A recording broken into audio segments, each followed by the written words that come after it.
지난주에 베드로전서 2장 1절로 3절까지 말씀을 통해서 신령한 젖을 사모하라.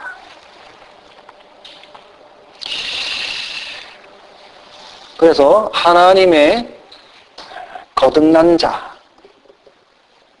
자들은 신령한 젖을 사모하여 성숙한 신앙인 그리스도의 분량에 이르기까지 자라가야 한다라는 말씀을 우리가 보았습니다. 자, 오늘은 베드로는 예수님을 비유하는 가운데에 보배로운 산돌이라고 이제 비유를 하고 있습니다. 이렇게 비유를 하면서 베드로는 오늘 우리에게 예수와 같이, 다시 말해서 산돌이신 예수와 같이 너희도 신령한 집으로 세워져라. 그리고 거룩한 제사장이 되라. 이렇게 말씀을 해주고 있습니다. 이 거룩한 제사장에 대해서는 이제 다음 주에 후반부의 말씀을 볼 때 이제 함께 보도록 하고요. 그런 가운데 이 베드로는 또한 뭐라고 말씀을 해주고 있냐면 또 한 돌을 얘기하는데 모퉁이 돌을 이렇게 또 비유로 말씀을 해주고 있습니다. 그래서 이 모퉁이 돌에 비유하면서 그를 믿는 자에게는 이 돌이 보배가 되지만 믿지 않는 자에게는 부딪히는 돌, 거치는 반석이 될 것을 말씀을 해주고 있습니다. 자, 우리 성경에 보면 그리스도를 비유하는 가운데 많은 것들이 있죠. 그 중에 오늘 보면은 이 돌에 대해서 비유를 해주고 있습니다. 그래서 성경에 보면 그리스도를 가리켜서 기초석 또는 신령한 반석 또는 모퉁이 돌 또는 심판의 돌, 뜨인 돌, 그리고 오늘 베드로는 또한 보배로운 산돌 이렇게 말씀을 해주고 있습니다. 우리가 잠깐 예수님을 비유하는 그 돌 가운데에 심판의 돌, 뜨인 돌에 대해서 잠깐만 살펴보고 말씀을 보도록 하겠습니다. 여러분 오늘 주보에 같이 있는 유인물을 제가 하나씩 나눠드렸습니다. 그거는 여러분이 다니엘서에 꼭 여러분이 성경책에 꼽아 놓으셨다가 여러분이 다니엘서를 보실 때마다 그것을 여러분이 참고로 보시기를 바랍니다. 다니엘서 2장에 보면 우리가 성경을 보면 알다시피 느부갓네살 왕이 꿈을 꿉니다. 이상을 보죠. 이제 그거를 이제 다니엘이 해석을 해줍니다. 그래서 다니엘서 2장 31절부터 45절에 보면 그 느부갓네살 왕이 꿈꾸는 내용은 이거죠. 거대한 우상이 있는데 머리는 정금으로, 가슴과 팔들은 은, 배와 넓적다리는 못 또는 동, 종아리는 철, 발은 얼마는 철로 얼마는 진흙으로 이렇게 큰 우상이 있는 것을 이 느부갓네살 왕이 이제 보게 됩니다. 그래서 이제 다윗이 이제 그거를 이제 해석을 해주고 있습니다. 자, 그런 가운데에 그 다니엘서 2장에 보면 중요한 말씀이 있습니다. 거기에 보면 그 왼쪽에 보면 또 왕이 보신즉 사람의 손으로 하지 아니하고 뜨인 돌이 신상의 철과 진흙에 발을 쳐서 부서뜨리매 때에 철과 진흙과 녹과 은과 금이 다 부서져 여름 타작마당에 겨같이 되어 바람에 불려 간 곳이 없었고 우상을 친 돌은 태산을 이루어 온 세계에 가득하였나이다. 이게 예언입니다. 그죠? 우리 인류의 종말에 관해서 말씀을 해주고 있습니다. 여기서 이 뜨인 돌이라는 말은 뭐냐면요. 그 자른 돌, 다시 말해서 기계나 어떤 거를 통해서 사람의 손으로 어떤 돌을 깎아서 만든 그 돌이 아니라 사람의 손으로 깎지 아니한 한 돌, 그거를 뜨인 돌이라고 말을 합니다. 자, 그 뜨인 돌이 갑자기 날아와서 어디를 부서뜨리냐면은 철과 진액이 있는 데를 쳐서 부서뜨리니까 어떻게 됩니까? 그 위에 있는 부분들은 자연히 다 부서뜨리게 되죠. 넘어져서. 자, 그거는 나라들을 이제 시대적인 나라들을 이제 설명을 하고 있는 것입니다.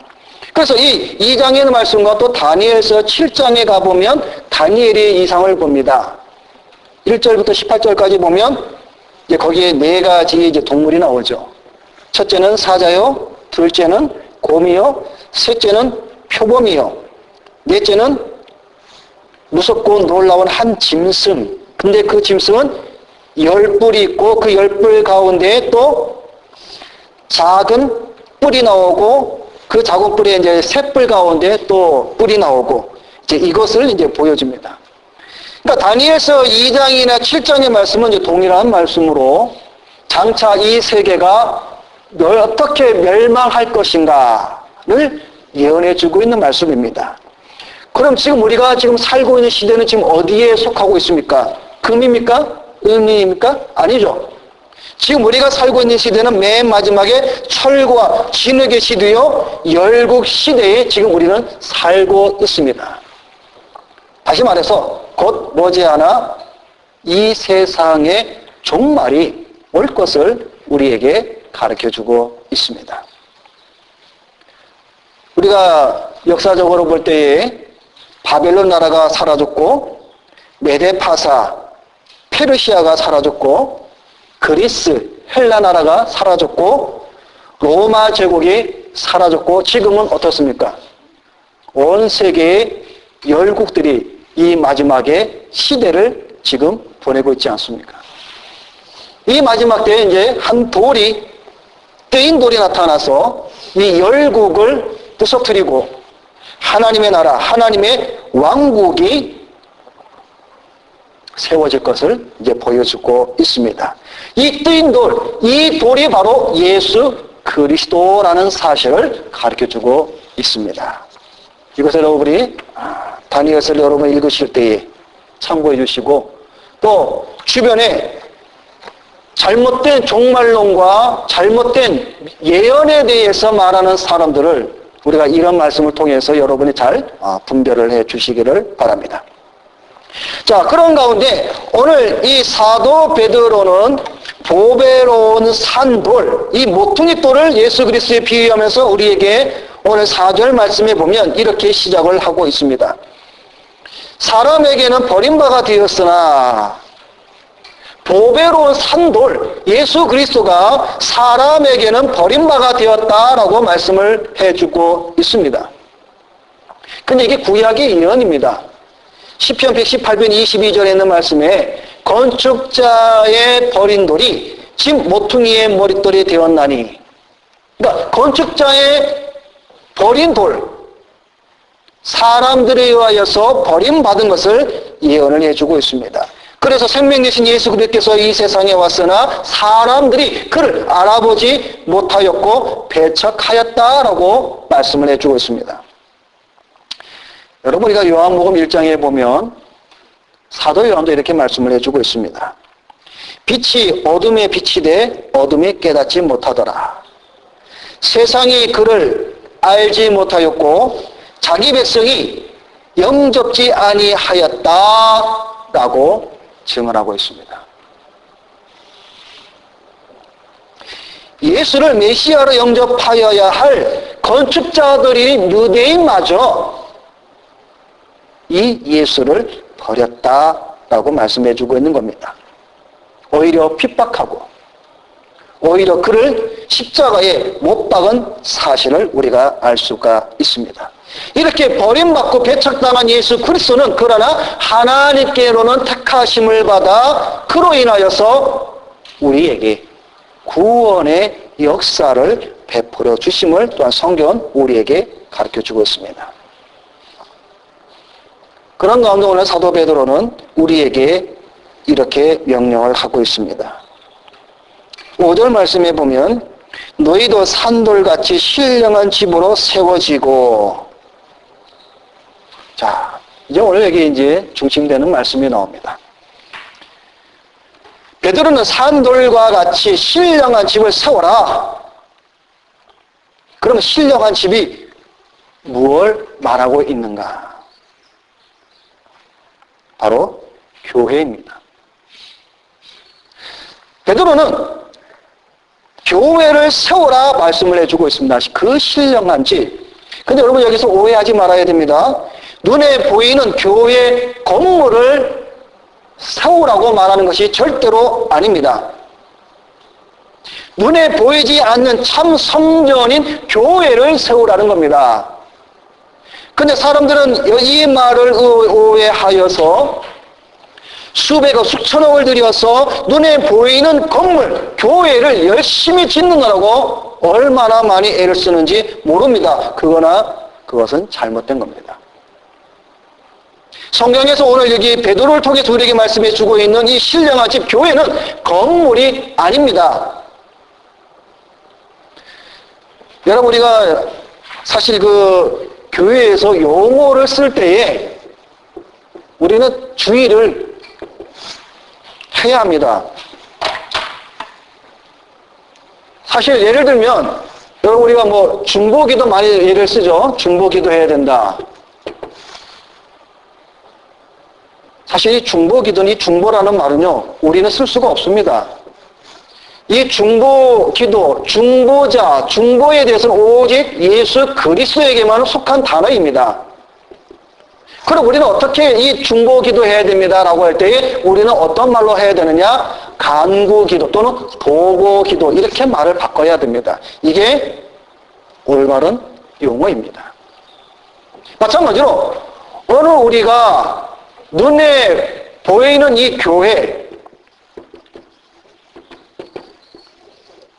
예를 들면 우리 교회 예를 들어서 다윗의 교회는 우리가 원래 이렇게 말을 하면은 다윗의 교회 또는 다윗의 교회 예배당, 다윗의 예배당. 이 다윗의 교회는 예배당입니다. 눈에 보이는 건물이 성경에서 말한 참된 교회가 아니라는 겁니다.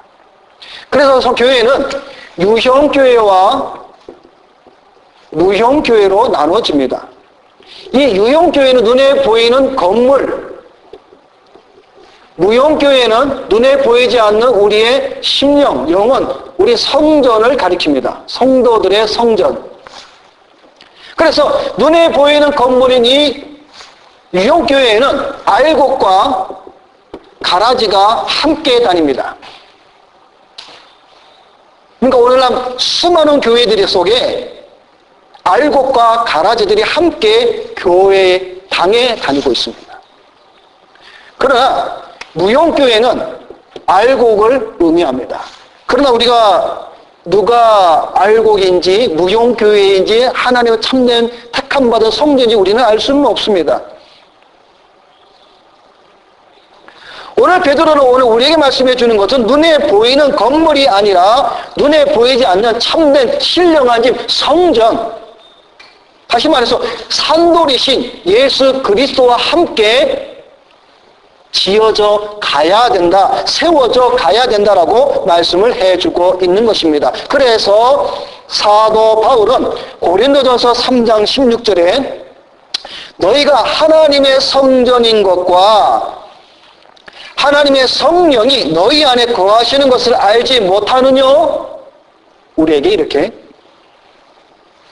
말씀을 해주고 있습니다. 하나님의 성전 참된 교회를 세우라고 말을 하고 있는 겁니다. 의리의리한 건물, 그것을 지으라고 말하는 것이 아니라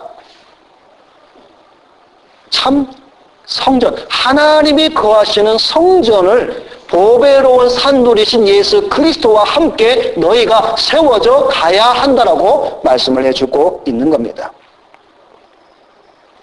쓰러져가는 지붕 아래 빗물이 새고 바람이 들어오는 그런 장소라도 두세 사람이 주의 이름으로 모여 예배 드리는 그곳이 바로 참된 교회의 모임이라는 겁니다.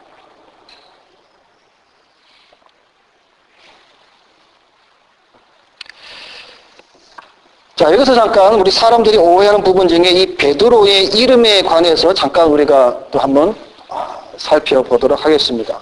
왜냐하면 이 교회라는 이제 교회와 연관이 이제 되어져 있기 때문에 사람들이 이 교회, 이 베드로와 이제 연관되어서 생각을 하는데, 자, 우리 먼저 요한복음 1장 42절을 우리 한번 찾아보겠습니다. 요한복음 1장 42절.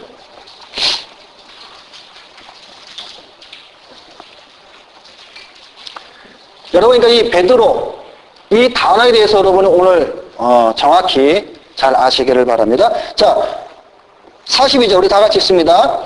데리고 예수께로 오니 예수께서 보시고 이르시되 내가 요한의 아들 시몬이니 장차 게바라 하시니라. 게바는 번역하면 베드로라. 자, 여기 보니까 참 이름이 많이 나와요. 그죠?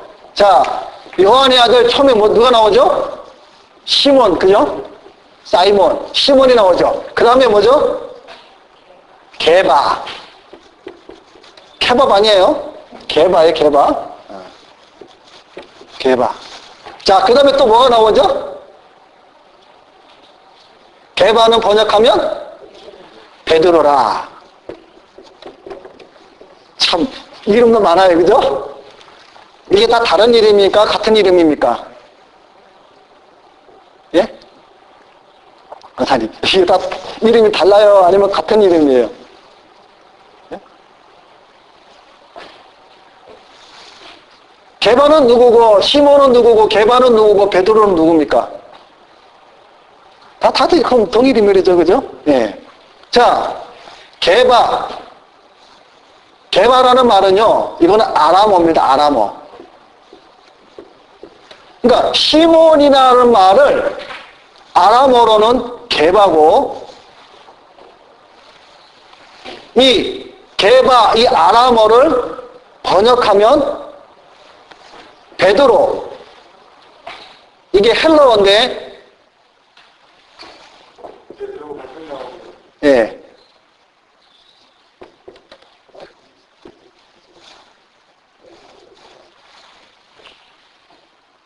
자, 베드로. 자, 여기 요한복음의 1장, 우리가 읽은 42절에 거기 이제 나오는 이 베드로라 하는 이 말은 페트로스입니다. 페트로스. 헬라어로. 페트로스. 그러니까 페트로스. 자, 그러면 이 페트로스, 이 베드로, 이 베드로의 이 페트로스라는 이 단어가 뜻이 뭐냐면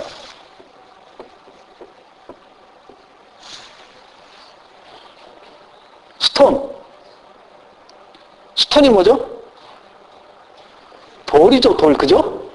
돌입니다, 돌. 또는 바위 조각. 돌. 근데 여기서 돌은 요만한 돌보다는 좀 큰, 약간 큰 돌을 약간 이제 조금 큰 이제 그런 돌인데, 돌을 의미해서 스톤을 의미합니다. 자, 그러고, 자, 우리 마태복음 16장으로 갑니다. 마태복음 16장.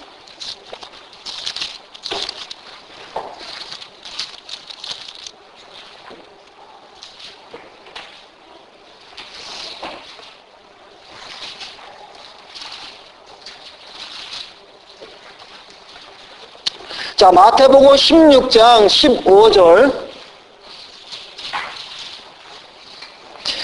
자, 마태복음 16장 15절부터 보면 이르시되 너희는 나를 누구라 하느냐? 시몬 베드로가 대답하여 이르되 주는 그리스도시요 살아계신 하나님의 아들이시니이다. 예수께서 대답하여 이르시되 바요나 시몬아. 또 나오죠요. 내가 복이 있도다. 이를 내게 알게 한 이는 혈육이 아니요 하늘에 계신 내 아버지시니라. 자, 이제 중요한 18절입니다. 또 내가 내게 이르노니, 지금 누가 지금 말씀하시는 거죠? 예수님 말씀하시는 거죠? 예수님께서 또 내가 내게 이르노니 너는 뭐라고요? 베드로라. 내가 이 반석 위에 내 교회를 세우리니 음부의 권세가 이기지 못하리라. 자, 여러분 개바라는 말 이제 알겠죠? 이제 아람어로 그러니까 아람어로 이제 개바, 이제 시몬, 베드로 이제 그런 뜻. 예? 그 바요나 시모나라는 말은 그 뭐라 그럴까 그러니까 어떤 그 어디에 누구니까 어떤 지역, 그러니까 어떤 이제 그런 이제 얘기를 하는 겁니다. 이제 자 베드로, 자 여러분, 자 베드로는 자 페트로스로 스톤, 돌입니다. 그죠? 자, 그런데 18절에 보면은 반석이 나옵니다. 반석. 그죠? 18절에 보면 또 내가 내게 이르노니 너는 베드로라. 내가 이 반석 위에, 그죠? 반석이 나오죠? 이 반석은 그 헬라어를 보면 뭐라고 하냐면 페트라입니다. 페트라. 헬라어로 보면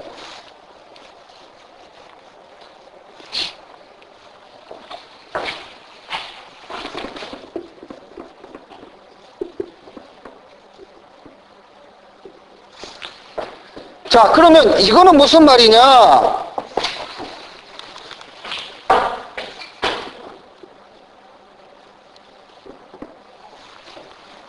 록입니다. 록. 록은 무슨 단위죠? 암석 또는 바위를 가리키죠. 그죠? 록.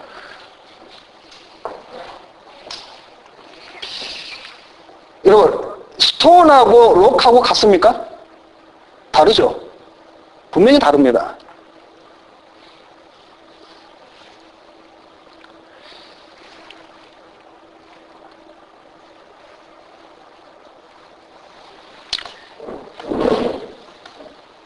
예수님께서 18절, 마태복음 16장 18절에 말씀하신 이 말씀은 반석이신 예수께서 예수 그리스도가 자신인 반석인 자신이 교회를 세우겠다고 말씀을 하는 겁니다. 그 반석 위에, 그 페트라 위에 베드로, 페트로스, 너를 세우겠다라는 말입니다. 그런데 로마 카톨릭은 베드로 위에 교회를 세웠다고 이제 오늘날도 주장하는 것이 이제 바로 그거죠. 그래서 베드로를 초대 1대 교황으로 이제 말을 하고 있는데, 이 로마 카톨릭에서는 이 베드로 위에 교회를 세우겠다고 주장하는 것이 뭐냐면 바로 베드로 반석 위에 교회를 세우겠다고 말을 합니다. 그러나 이게 말이 이제 되지가 않는 거죠. 베드로는 페트로스입니다. 그러니까 돌, 바위의 어떤 조각 겁니다. 그래서 우리가 아주 쉽게 어린아이의 수준을 가지고 이거를 해석을 하면 돌 위에, 바위 조각 위에 교회를 세운다는 것은 무너짐이 쉽다라는 겁니다. 여러분, 돌 위에 건축을 해봐요. 바위 조각. 그런 데다가 집을 건축해 보면은 그게 안 무너집니까? 넘어지죠. 그러나 반석이신 큰 암석, 바위 그 자체에 집을 세우면 무너지지 않는 거죠. 그러니까 이 마태복음 16장 18절은 로마 카톨릭에서 말하는 반석 위에 교회를 세우겠다는 그런 말이 아니라, 이 구절은 우리가 이 베드로, 페트로스, 반석, 페트라의 이 단어를 통해서 어린아이라도 쉽게 이해할 수 있는 해석을 통해서 보면 로마 카톨릭은 스스로 우리를 범하고 있음을 이 구절을 통해서 자기들이 스스로 증거하고 있는 그런 말씀밖에 되지가 않습니다. 우리 정통 기독교에서는 베드로 위에 교회가 세워진 것이 아니라 반석이신 예수 그리스도 위에 교회가 세워짐을 고백한다는 사실을 우리는 분명히 알아야 되겠습니다. 자, 그런데 오늘 이제 다시 본문으로 돌아와서 베드로는 그리스도를 산돌에 비유했던 4절 말씀과 5절 말씀을 우리가 한번 보면 베드로전서 2장 오늘 우리 본문 이제 4절과 5절 말씀에 보면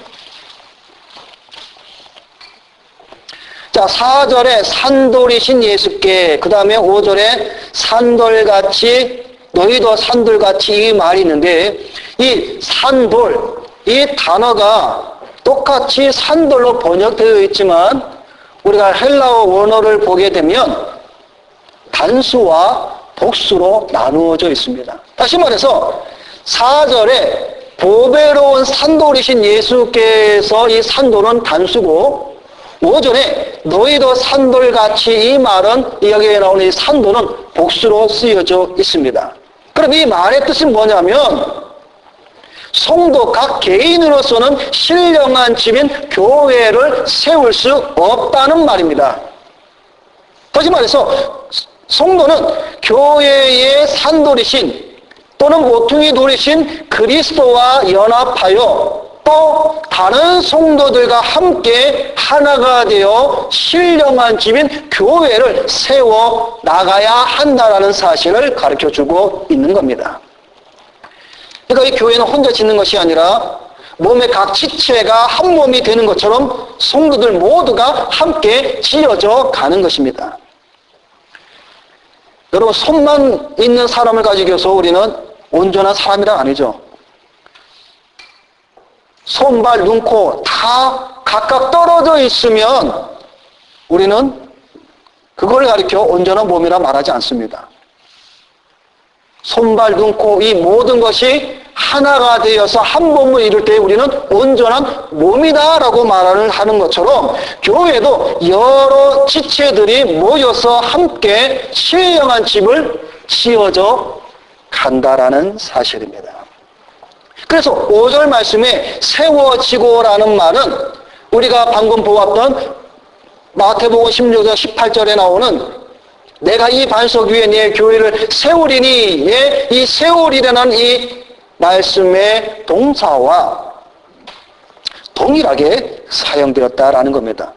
그럼 이 말은 무슨 말이냐면 베드로는 사람들이 단지 교회당, 예배당에 나올 때에 성도, 그리스도인이 되는 것이 아니라 먼저 그리스도에게 나와서 그리스도와 연합하고 그리스도인으로서 산돌이 되며 거듭난 자들과 함께 연합을 통해서 교회를 이루어 가게 됨을 말씀해주고 있는 겁니다. 그러니까 쉽게 말하면요, 오늘날 교회에 많은 사람들이 모였다고 해서 그게 참된 교회가 아니라는 겁니다. 교회에 수백, 수천, 수만 명이 모였다고 해서 그것이 신령한 집이 아니라 몇 소수의 사람이라도 예배당에 모여서 그 모인 자들이 그리스도와 함께 연합되고 거듭난 자가 거듭난 성도들끼리 서로 연합하여서 그 지체들이 모였을 때에 그곳이 바로 신령한 집인 교회가 된다라는 말입니다.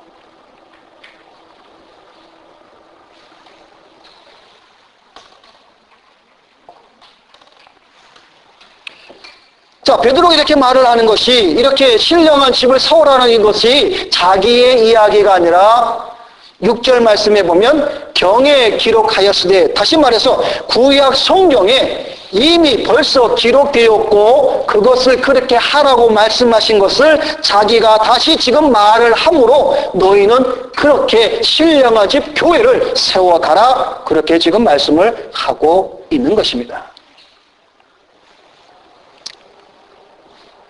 마지막으로 세 번째는, 자, 이 모퉁이 돌, 이 산돌, 이 돌에 대해서 사도 이 베드로는 뭐라고 말씀을 해주고 있냐면 7절 말씀에 보면, 7절과 8절에 보면 어떤 이에게는 이 모퉁이의 머릿돌이 되고 어떤 이에게는 부딪히는 돌, 거치는 반석이 된다라고 지금 말씀을 해주고 있습니다.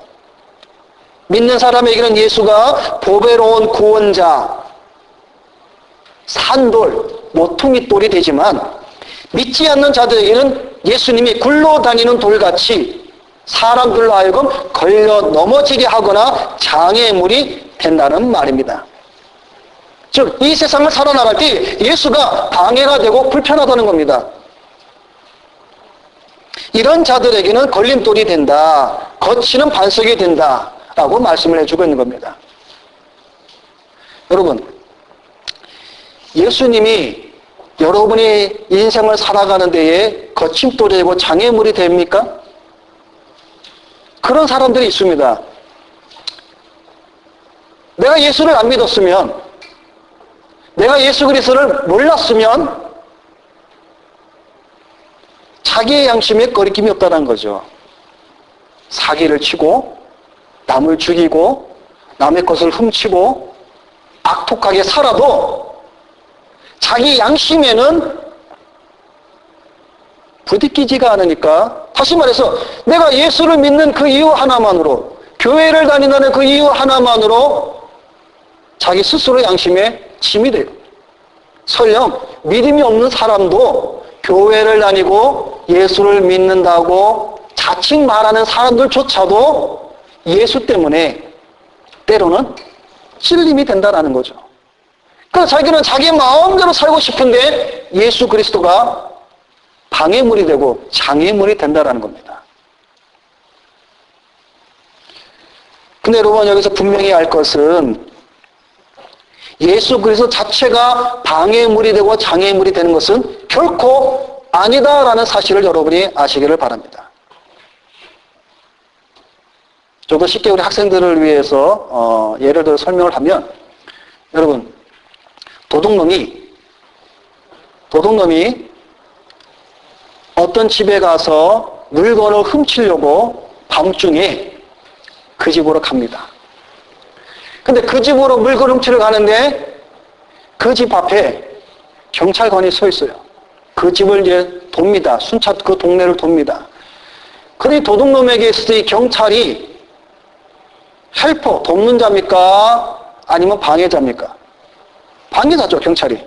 경찰이 없어야 그 집에 들어가서 물건 훔치는데 경찰이 그 집을 지키고 있고 순찰을 하니까 들어가지를 못하는 거예요. 그러니까 이 도둑의 입장에서는 경찰이 뭐예요? 협력자가 아니라 방해자가 장애물이 된다는 거죠. 근데 여러분, 경찰이 그 자체가 여러분 나쁜 겁니까? 아니죠. 마찬가지예요. 믿지 않는 자들에게 예수 그리스도는 그 자체로 자기들에게는 걸림돌이 되지만 예수 그리스도 그분 자체로는 결코 장애물이거나 방해물이 아니다라는 겁니다. 근데 이렇게 되는 것이 구약 이사야서의 말씀에 보면 8장 14절 15절에 이렇게 거치는 반석, 부딪히는 돌이 되리라고 이 사도 베드로는 인용을 하고 있습니다. 거기 말씀에 보면 이렇게 기록이 되어져 있습니다. 그가 거룩한 피할 곳이 되시리라. 그러나 이스라엘의 두 집에는 거치는 돌, 걸리는 반석이 되실 것이며 예루살렘 거민에게는 함정, 올무가 되시리니 많은 사람들이 그로 인하여 거칠 것이며 넘어질 것이며 부러질 것이며 걸릴 것이며 잡힐 것이니라. 이건 분명히 이제 유대인들을 향해서 말씀하는 거죠. 예수 그리스도가 왔을 때 유대인들에게는 이 예수 그리스도가 걸림돌이 되었죠. 그래서 넘어지고 잡히고 거치는 그러한 것을 우리가 압니다.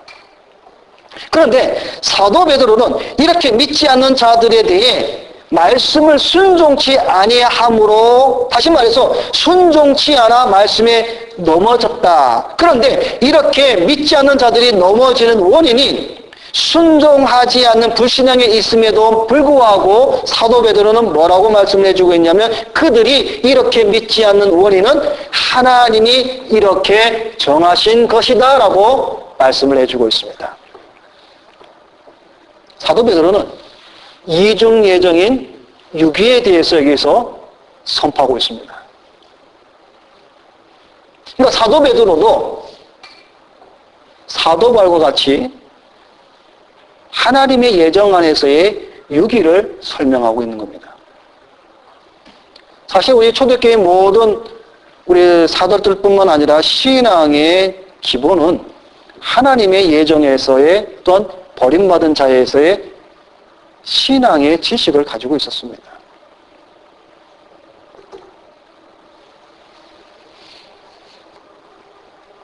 자, 말씀을 맺겠습니다. 오늘 베드로의 이 말씀을 통해서 우리에게 주시는 말씀은 이겁니다. 오늘 이 예수 그리스도 보배로운 이 산돌 예수 그리스도가 여러분에게 있어서 부딪히며 거치는 반석과 돌이 되느냐 아니면 모퉁이 돌의 산돌 그 자체로 여러분에게 다가옵니까? 또는 오늘 여러분은 신령한 집을 사도 베드로가 세워가라고 하는 이 말씀 속에 여러분 우리가 지금 지어져 가고 있는가? 그거를 되돌아보라는 겁니다. 여러분 분명히 아시기를 바랍니다. 참 성도는 예수 안에서 함께 신령한 집을 지어져 가는 산돌임을 우리가 알아야 됩니다. 그리스도의 반석 위에 모퉁이 돌이 되시는 예수 그리스도와 함께 우리가 하나님이 영원히 거하실 성전, 그 교회를 지금 지어져 가고 있는 중이다라는 사실을 여러분이 아시기를 바랍니다. 이게 바로 참된 신앙의 알미요, 이게 참된 우리가 신앙으로 나가는 또 우리가 교회 생활을 하는 신앙생활을 하는 그 이유와 그 목적을 우리에게 지금 말씀을 해주고 있는 것입니다. 오늘 저와 여러분들이 신령한 집, 보배로운 산돌이신 예수 그리스도와 함께 주님 오시는 그날까지 또 하나님이 영원히 거하실 그 성전, 그래서 완성된 하나님의 집, 그 신령한 집, 그날에 이를 때까지 여러분 더 그리스도와 함께 세워져 가는 여러분이 되시기를 주님의 이름으로 부탁을 드립니다. 기도하겠습니다.